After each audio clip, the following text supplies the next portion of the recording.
Apa bedanya sertifikasi keahlian dasar dengan ujian sertifikasi yang lain? Apakah perlu melakukan ujian sertifikasi dasar untuk sebelum melakukan ujian sertifikasi yang lain, Bu? Terima kasih. Perbedaan antara uji itu ya. Jadi kalau yang dasar itu kan ada, kalau yang diselenggarakan IAI itu ada sertifikasi akuntan syariah, sertifikasi PSAK, kemudian ahli akuntansi pemerintah, sertifikat keahlian akuntansi dasar gitu ya. Nah, ini adalah sertifikasi dalam rangka menjaga kompetensi, ya. Jadi yang ikut sertifikasi itu selain para praktisi, yang utamanya adalah para praktisi. Maksudnya yang sudah kerja di perusahaan, mahasiswa juga boleh ikut itu karena untuk persiapan bekerja, gitu ya. Untuk persiapan kalian bekerja. Nah, kemudian apa namanya bedanya dengan sertifikasi CA misalnya itu. Nah, kalau yang CA itu dia punya bisa untuk mendirikan kantor jasa akuntan KJA. Tapi kalau untuk yang sertifikasi dasar lainnya itu lebih untuk meningkatkan kompetensi, gitu ya. Paham ya maksudnya ya? Kalau misalnya tujuannya kita mau mendirikan KJA, ya harus lulus sertifikasi yang CA gitu. Nah, kalau untuk sertifikasi yang lainnya tentu itu untuk meningkatkan kompetensi dan merupakan nilai lebih bagi kalian. Ya, itu seperti misalnya kalian kalau di pajak ya kalian ikut brevet dan seterusnya. Nah, memang ada lembaga-lembaga lain yang mengadakan, tapi kalau yang diadakan oleh IAI itu tentu kalian misalnya lulus sertifikasi punya punya sertifikat sertifikat apa namanya tanda lulus ujian sertifikasi tertentu, ini jauh lebih valuable, jauh lebih bernilai dibandingkan yang diadakan oleh lembaga-lembaga lain, gitu ya. Karena kan dia adalah profesi yang apa namanya menaungi akuntan-akuntan ini, gitu ya. Terkait pendidikan profesional, Bu. Untuk pendidikannya sendiri itu kita sama kayak kuliah lagi atau seperti kursus atau bagaimana, Bu? Terima kasih. Ya, PPL ya namanya, Pendidikan Profesional Berkelanjutan, singkatannya PPL, itu bukan seperti apa namanya kuliah bukan, tetapi ikut pelatihan, ikut workshop, ikut kegiatan-kegiatan seminar yang diselenggarakan oleh IAI, yang diselenggarakan oleh IAPI, asosiasi-asosiasi profesi. Jadi seperti Bu Betty ya, Bu Betty kan anggota dari anggota utama IAI dan juga anggota dari IAPI, kan gitu. Nah, untuk memastikan bahwa kita itu bekerja punya kompetensi yang cukup, asosiasi profesi mewajibkan setiap anggotanya untuk mengupdate ilmu. Ya, mengupdate ilmunya itu dengan cara apa? Dengan cara mengikuti pendidikan profesional berkelanjutan atau PPL. Nah, PPL itu bentuknya macam-macam. Ada yang apa namanya? Seminar, ada yang workshop, pelatihan, sertifikasi itu juga juga juga bisa. Gitu. Jadi setiap setiap kegiatan itu ada SKP-nya. Ya, ada SKP. Atau kalau kalian ya kayak SKS gitu ya, ada SKP-nya. Misalnya kalau satu SKP itu setara dengan 50 menit. Nah, jadi kita harus mengumpulkan kalau setiap tahun itu minimal 30 SKP, kemudian apa namanya dalam 4 tahun itu harus 100 minimal 120 SKP. IAI dan IAPI sama, termasuk dokter, apoteker itu sama, juga mengumpulkan poin. Jadi bukan seperti sekolah, tetapi pelatihan. Ada juga beberapa yang wajib diikuti, misalnya seperti kode etik. Kode etik yang baru saja diluncurkan itu kan berlaku per 1 Juli 2020. Nah, ini semua anggota akuntan publik itu harus mengikuti kode etik tersebut, PPL kode etik tersebut, ya, sosialisasi kode etik. Misal seorang profesi akuntan itu bisa merangkap sebagai profesi lainnya enggak? Misal seperti profesi penilai. Ya, oke. Jadi akuntan itu bisa merangkap profesi keuangan yang lain, ya. Misalnya penilai bisa, atau ini aja akuntan dengan akuntan publik itu juga banyak yang sebenarnya orangnya juga ya itu banyak yang double gitu ya, maksudnya yang jadi akuntan publik itu juga dia akuntan profesional atau sebaliknya, itu banyak sekali ya, karena kan sebenarnya masih bersinggungan. Bedanya kan hanya kalau akuntan publik itu bisa kasih jasa audit atas laporan keuangan. Tapi kalau yang akuntan profesional belum bisa gitu. Yang lainnya sama. Kemudian penilai juga bisa. Banyak sekali mahasiswa akuntansi yang menjadi penilai, meskipun di sana juga banyak dari teman-teman teknik bangunan, arsitek, dan seterusnya. Karena untuk penilaian terkait dengan bangunan, irigasi, jalan, dan seterusnya kan mereka lebih paham gitu ya. Jadi di jasa penilai itu banyak sekali teman-teman dari teknik gitu. Dan kalau yang dari akuntansi juga banyak. Yang penting sudah lulus ujiannya.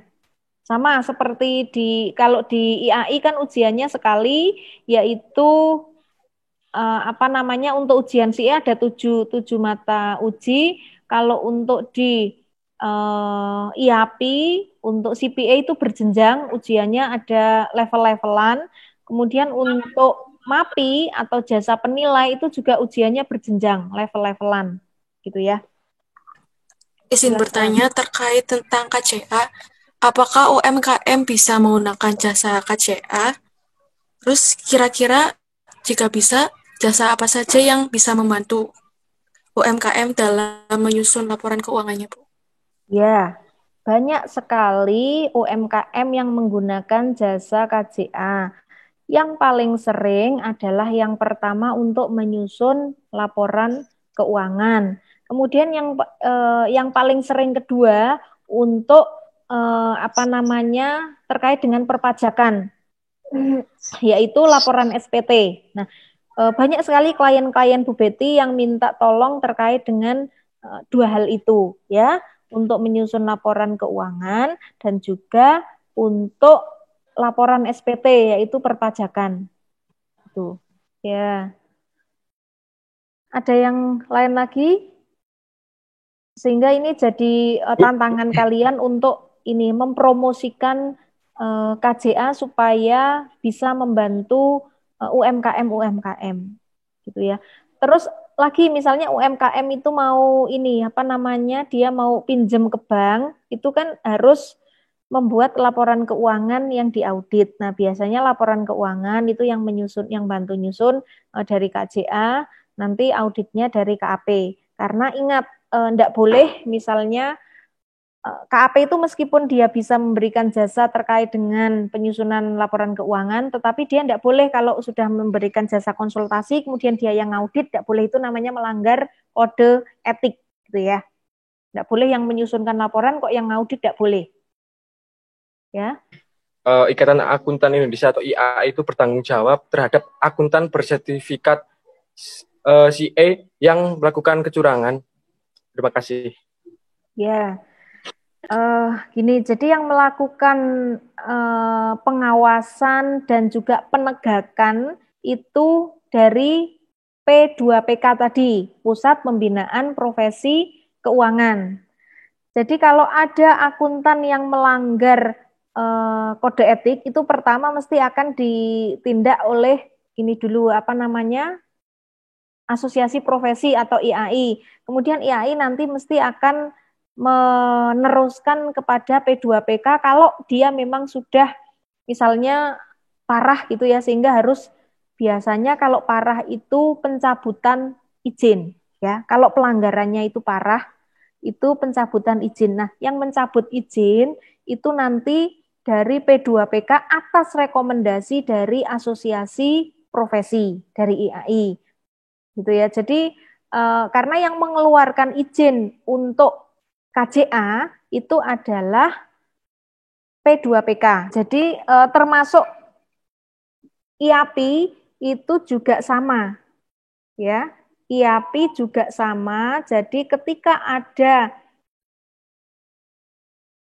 akuntan publik atau auditor independen yang melanggar kode etik atau bahkan sudah melanggar hukum misalnya, itu nanti yang akan memberikan sanksi, misalnya sanksi terkait dengan pembekuan izin, misalnya dibekukan, tidak boleh beroperasi selama 1 tahun, 2 tahun, dan seterusnya, atau yang paling parah itu sampai pencabutan izin, itu dari P2PK.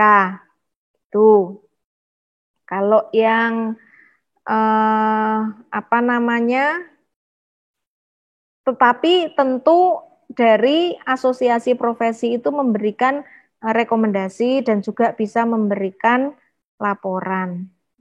Izin akuntan berpraktek itu juga yang mengeluarkan adalah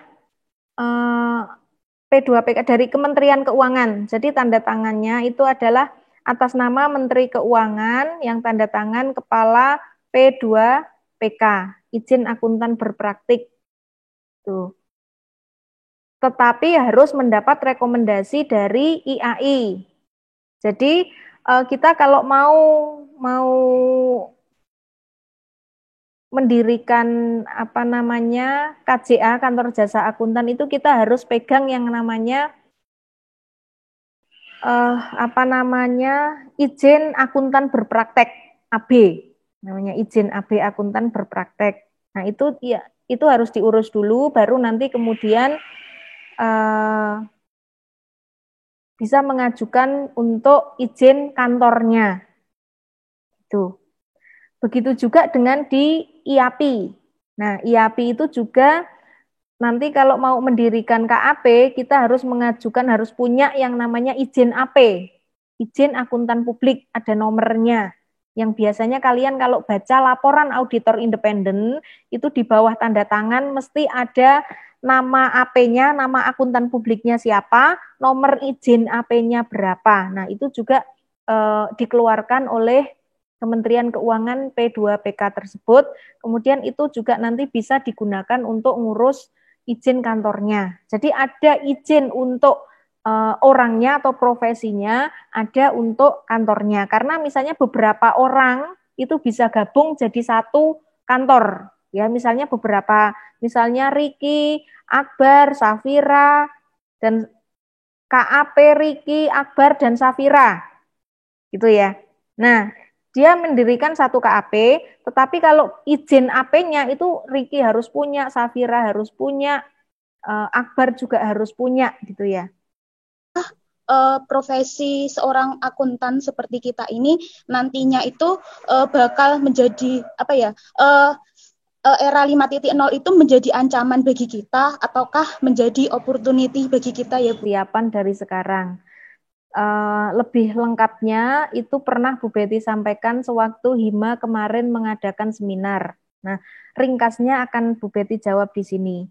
Jadi apa namanya, era baik itu revolusi industri maupun society 5.0 itu menjadi ancaman dan juga peluang bagi akuntan, ya, menjadi ancaman dan juga peluang bagi akuntan.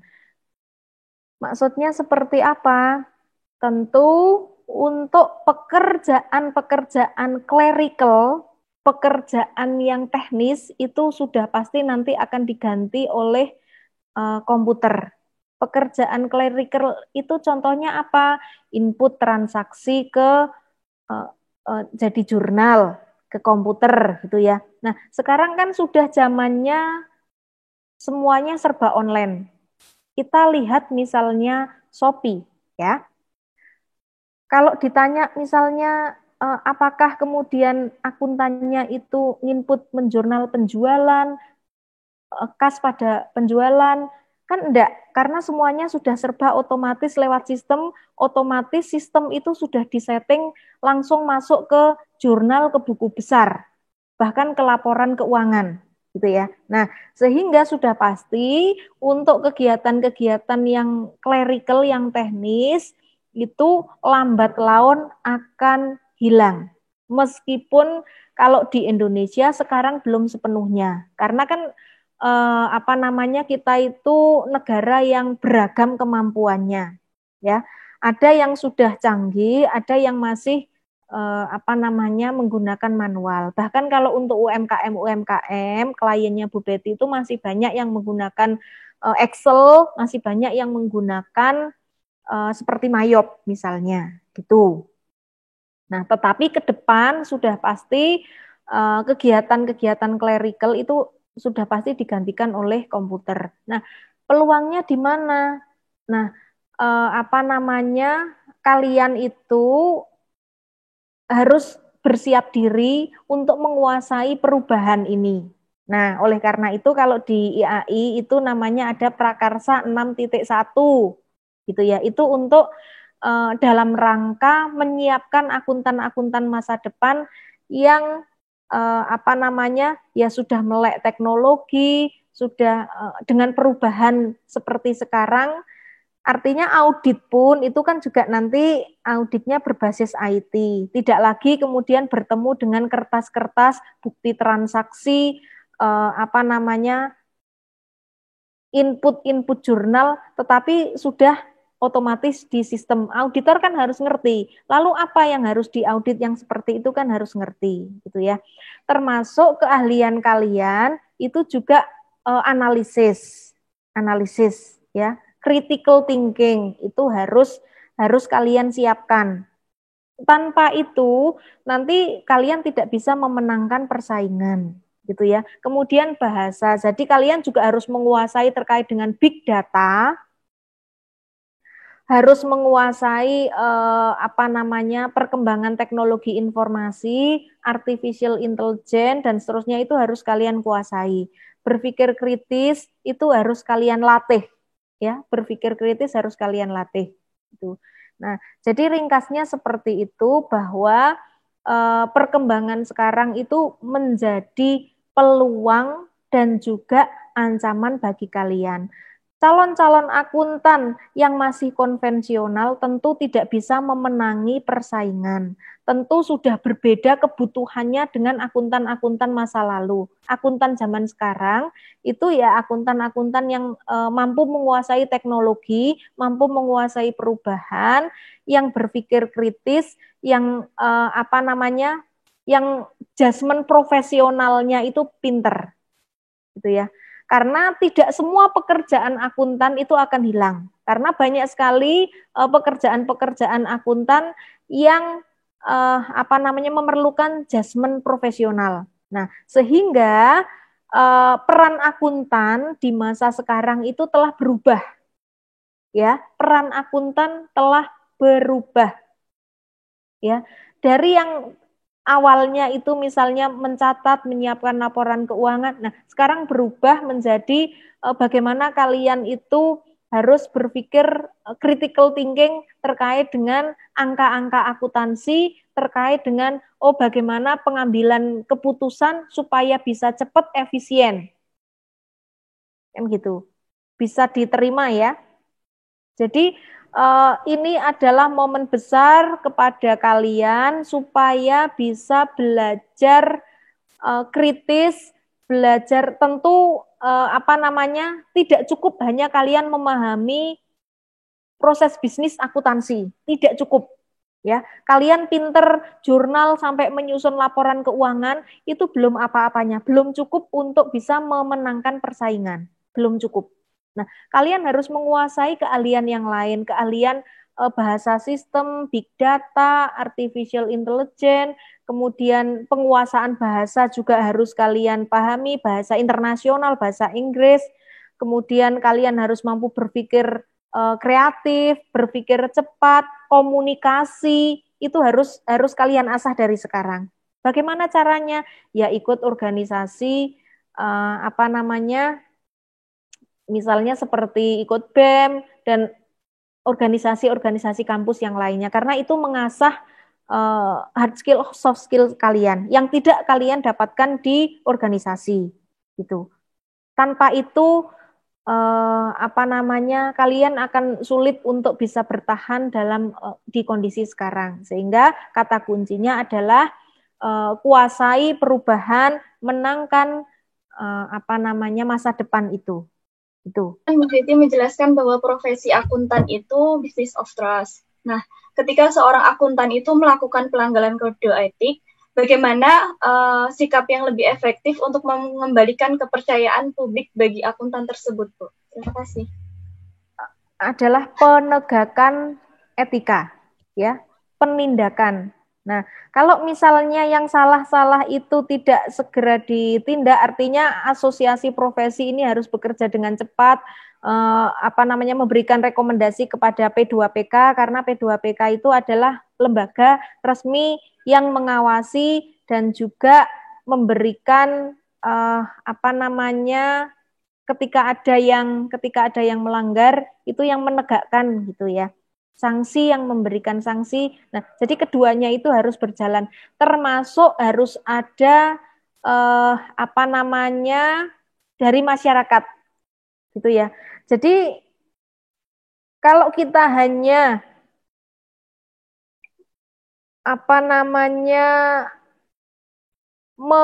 meletakkan tanggung jawab itu kepada asosiasi profesi dan juga P2PK, itu kan tidak mungkin efektif. Tetapi yang jauh lebih efektif itu adalah pengawasan dari masyarakat, gitu ya. Pengawasan dari masyarakat termasuk kita. Nah, sehingga kalau kalian tahu ada pelanggaran etika dan seterusnya, itu kalian bisa melaporkan kepada pihak yang berwenang, baik itu asosiasi profesi ataupun di P2PK supaya ditindak gitu. Nah, itu jauh lebih efektif pengawasan dari masyarakat sendiri gitu dibandingkan dengan karena P2PK itu kan juga satu lembaga, tidak mungkin bisa secara keseluruhan bisa mengawasi akuntan-akuntan profesi keuangan yang melanggar gitu. Nah, kalau itu sudah penegakannya itu jelas, sudah pasti kan akan memberikan efek jera dan kepercayaan masyarakat akan terbangun kembali. IAI dan IAPI itu apakah mereka hanya menyediakan sertifikasi untuk nasional atau juga menyediakan untuk internasional? Untuk nasional, Mas. Hanya untuk nasional berarti. Contohnya itu yang untuk internasional seperti izin untuk membuka KP atau beroperasi di negara kawasan Asia Tenggara. Jadi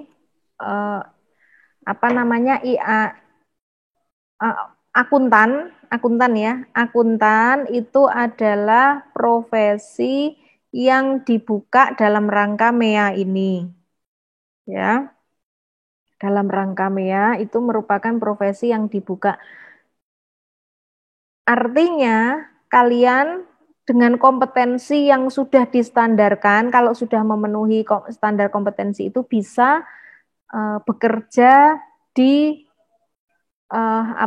Singapura, di Malaysia, di negara-negara ASEAN yang sudah bekerja sama. Nah, sudah asosiasi-asosiasi akuntan itu sudah menandatangani yang namanya mutual recognition agreement atau perjanjian bersama gitu ya. Nah, sehingga yang sudah memperoleh gelar ASEAN CPA itu nanti kalau mau jadi akuntan di negara lain itu sudah sudah dianggap kompetensinya sepadan. Termasuk kalau yang dari luar mau ke Indonesia juga kompetensinya sudah sepadan. Tetapi untuk mendirikan KAP, KJA itu harus tunduk kepada aturan masing-masing negara. Tadi kan produk utama IA itu ada SAK, ada kode etik, ada standar profesional jasa akuntan. Nah, produk AI kayak gitu itu selalu update setiap tahun atau update-nya tuh secara berkala atau seperti apa ya, Bu? Update-nya untuk standar ya, untuk standar itu update-nya sesuai dengan kebutuhan. Karena gini, kita itu kan sekarang SAK kita itu sudah berbasis IFRS. Yang SAK untuk perusahaan-perusahaan yang memiliki akuntabilitas publik signifikan itu kan menggunakan SAK IFRS. Ya, kalau untuk UMKM kan beda lagi SAK-nya. Nah, yang sekarang Bu Betty sedang sampaikan itu adalah SAK yang untuk perusahaan-perusahaan yang memiliki akuntabilitas publik signifikan. Contohnya siapa? Contohnya adalah perusahaan Go Public. Ya. Perusahaan Go Public itu kan harus menggunakan SAK IFRS. Nah, SAK IFRS itu diupdate, kita kan sudah full adopsi itu per tahun 2012. Ya, full adopsi. Diupdate setiap saat ketika IFRS yang berlaku internasional itu juga berubah. Jadi ketika sana ada perubahan, kita juga di Indonesia, DSAK namanya, Dewan Standar Akuntansi Keuangan, itu harus segera menyesuaikan SAK kita. Gitu. Nah, memang kita masih ada lag. Lag itu masih ada jeda. Masih ada jeda antara IFRS berubah dengan SAK kita. Itu masih ada jeda. Jedanya bisa setahun, 2 tahun, itu tergantung tingkat kesulitan perubahan tersebut atau SAK tersebut gitu ya. Jadi setiap sana berubah ya kita harus segera mengikuti perubahan itu meskipun kita masih ada jeda. Silahkan yang lainnya. Sudah terjawab ya Mbak Angel ya? Sudah Bu, tapi kalau mau izin tanya lagi, kalau yang kode etik seperti itu sama standar profesi jasa akuntan gitu? Untuk kode etik itu juga ada standar internasionalnya, gitu. Tapi tentu harus disesuaikan dengan kondisi di tempat kita. Oleh karena itu, update kode etik pun juga sesuai dengan kebutuhan tadi. Tapi kalau yang kode etik itu relatif tidak terlalu sering berubah. Kalau SAK lebih sering. Gitu ya. SAK lebih sering, kalau kode etik tidak terlalu sering. Gitu. Meskipun kalau yang kode etik di IAPI itu sebenarnya baru saja mereka meluncurkan yang berlaku per 1 Januari 2019 kelihatannya. Jadi 2019 itu mereka baru saja meluncurkan. Gitu, kode etik baru. Nah, kemudian karena ini dari internasional ada perubahan, itu sehingga keluarlah yang lebih baru, yang agak cepat ini ya, yang berlaku 1 Juli 2020 itu. Di video Bu Betty sebelumnya itu pernah disinggung bahwa profesi CA akan diberikan secara cuma-cuma kepada mereka yang berpengalaman di bidang akuntansi selama 3 tahun. Pertanyaan saya, berarti gelar ini bisa didapat itu dengan 2 pilihan ya Bu, bisa lewat ujian ataupun dia itu sudah berpengalaman selama 3 tahun di bidang akuntansi, gitu Bu. Itu untuk yang lama, sebelum tahun 2014. Jadi dulu semua yang punya gelar akuntan, kalau dia sudah punya pengalaman kerja 3 tahun sebelum tahun 2014 ke sana ya, masa itu bisa mengajukan CA gitu. Tapi untuk yang tahun 2014 ke sini, 2014 atau 15 Bu Betty agak lupa, ingatnya Bu Betty 2014 itu harus melalui ujian ya, termasuk Bu Betty itu melalui ujian. ya. Jadi sekarang sudah tidak ada lagi yang cuma-cuma, meskipun terakhir kemarin 2019 itu masih ada yang punya AKT kemudian mengajukan untuk memperoleh CA itu masih bisa. Itu maksudnya untuk yang memperoleh AKT-nya itu sudah sebelum tahun 2014 ya. Tadi kan di slide yang produk utama IAI itu kan Bu Betty menjelaskan bahwa mahasiswa bisa masuk menjadi anggota muda IAI aspiring itu ya Bu ya. Apakah itu ada syaratnya, terus ada ujiannya apa gimana ya Bu? Terima kasih. Syaratnya tidak berat. Ini caranya kalian tidak ada yang ikut itu ya, apa aspiring gitu tidak ada ya? Belum ada, Bu. Jadi ada yang namanya anggota muda. Anggota muda itu tentu membayarnya lebih sedikit gitu ya. Jadi ada asosiasinya. Ada kalau anggota muda gitu, seperti misalnya kalian buka website IAI Jatim itu ada anggota mudanya. Sebenarnya di IAI Jateng itu juga sedang menggalang untuk pembentukan anggota muda ini. Sementara itu yang lama itu namanya komunitas jago akuntansi. Kalau yang di Jateng itu. Jadi ada supaya kalian itu kan para penerus akuntan masa depan itu persiapan dari sejak kuliah gitu. Jadi sudah tahu tinggal nanti memperdalam gitu. Jadi bukan terus kalian tidak tahu terkait dengan profesi akuntan ini kan sayang sekali. Sehingga banyak sekali riset-riset yang menunjukkan bahwa lulusan akuntan itu banyak yang nggak mau jadi akuntan publik, banyak yang nggak mau jadi CA maupun CPA itu karena lemahnya sosialisasi dan lemahnya pengetahuan terkait bagi mahasiswa, kadang-kadang seperti itu.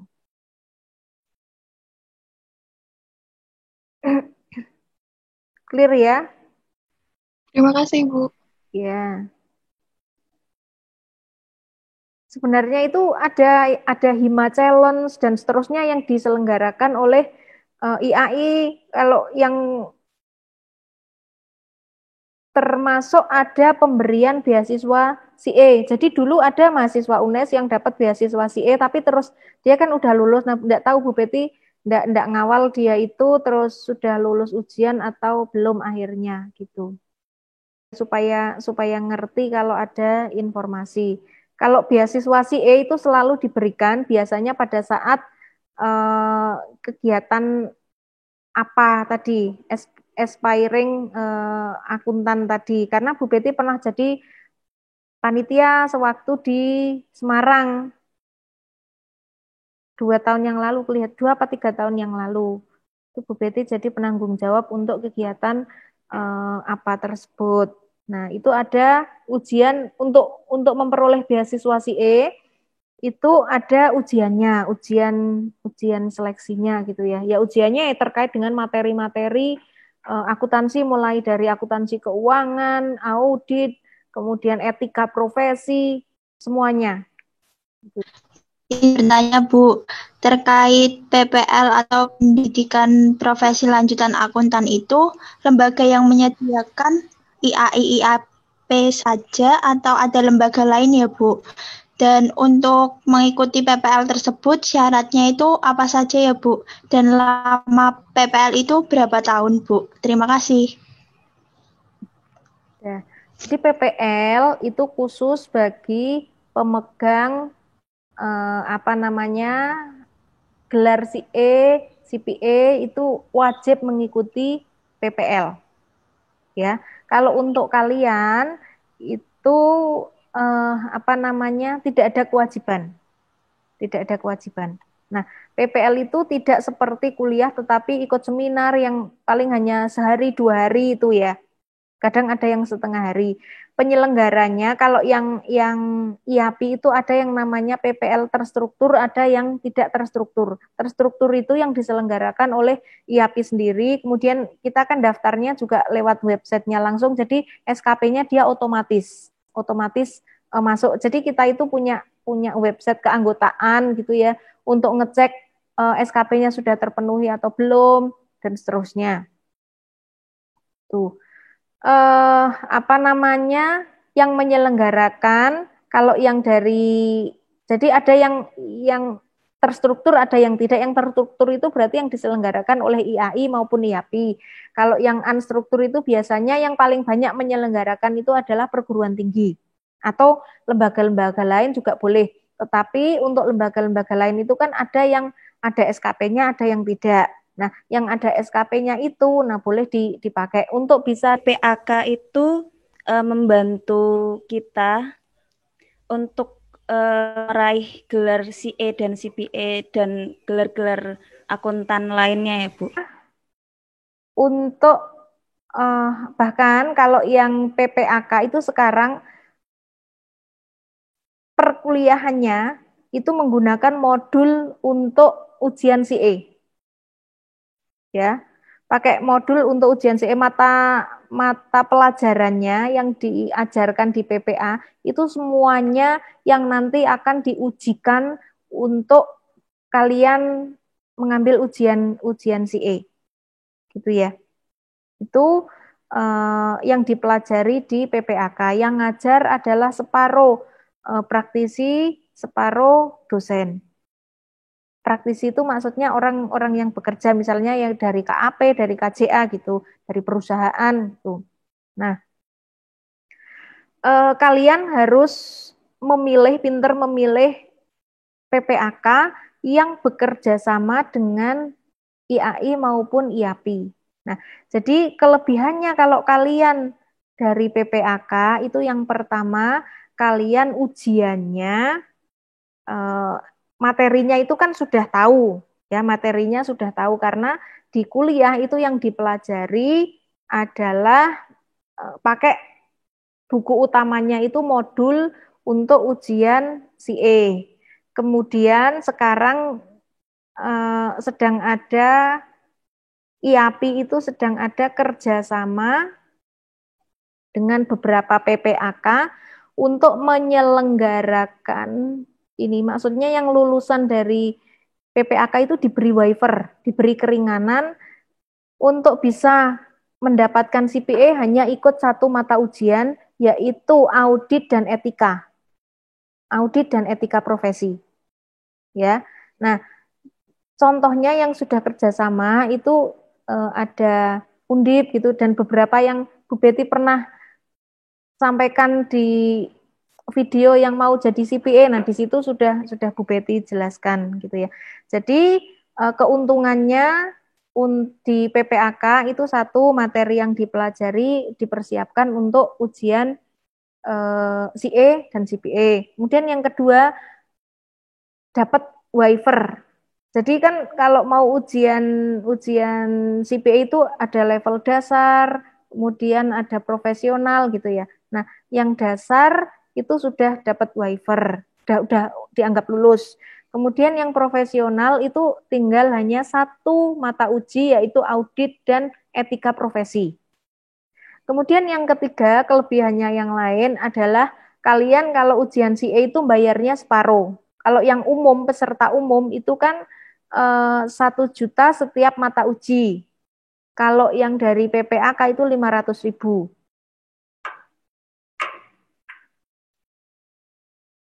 Gitu. Ya. Jadi manfaatnya banyak. Auditor pemerintah, misalnya dia kerja di BPK, di BPKP gitu ya. Nah, itu tidak boleh buka praktek. Nah, karena tentu kalau seperti itu kan nanti kita akan mempelajari kode etik untuk auditor BPK, kemudian APIP. APIP itu auditor internal pemerintah. Auditor internal pemerintah itu ada macam-macam, ada inspektorat gitu ya.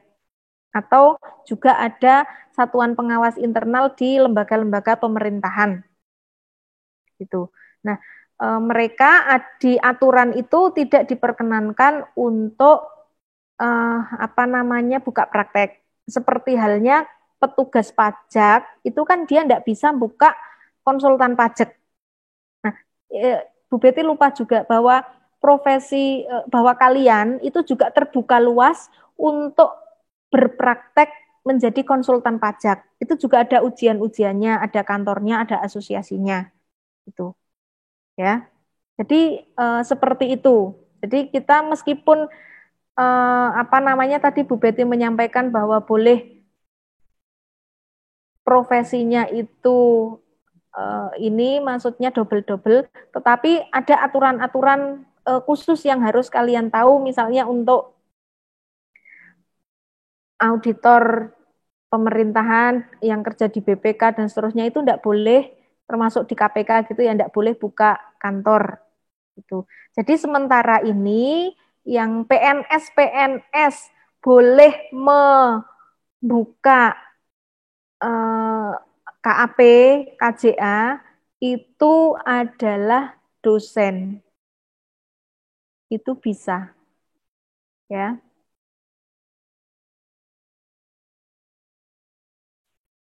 Kalau dia menjadi pejabat pemerintah itu juga ada larangan karena khawatir nanti ada benturan kepentingan. Pemegang gelar CA dan CPA diwajibkan untuk melaksanakan pendidikan profesional berkelanjutan. Nah, apabila tidak melaksanakan itu ada sanksinya nggak, Bu? Atau itu hanya untuk sanksinya. Apa, Bu? Sanksinya bisa kalau sekian tahun gitu bisa dicabut CA-nya. Bisa gelar CA-nya itu dicabut. Kalau misalnya gelarnya sudah dicabut, untuk mendapatkannya lagi apakah dia kembali ke prosedur awal atau ada cara yang berbeda ya, Bu? Makasih, ada cara Bu. yang berbeda. Ada cara yang berbeda karena semua tahu sekarang itu untuk bisa lulus CA itu tidak mudah. Ya. Tak kasih tahu. Jadi ujian CA itu tingkat kelulusannya 20%. Kalau CPA CPA juga sama. Jadi tingkat kelulusannya itu rendah. Karena kalau CA kan memang sekali ya, maksudnya tahapannya hanya 1, tapi harus lulus 7 mata uji gitu. Kalau CPA itu ada level dasar, ada level profesional gitu kan, ada 3 tingkatan itu yang sudah Bu Betty jelaskan itu ya. Itu kan semuanya harus pas gitu ya, harus lulus gitu ya. Nah, dan tingkat kelulusannya juga tidak terlalu tinggi. Gitu. Jadi biasanya sekali pengumuman itu paling banter 12-an gitu yang lulus gitu, enggak banyak. Gitu ya. Jadi kalau kalian mau ambil ujian itu harus dipersiapkan, enggak bisa terus pokoknya ikut ujian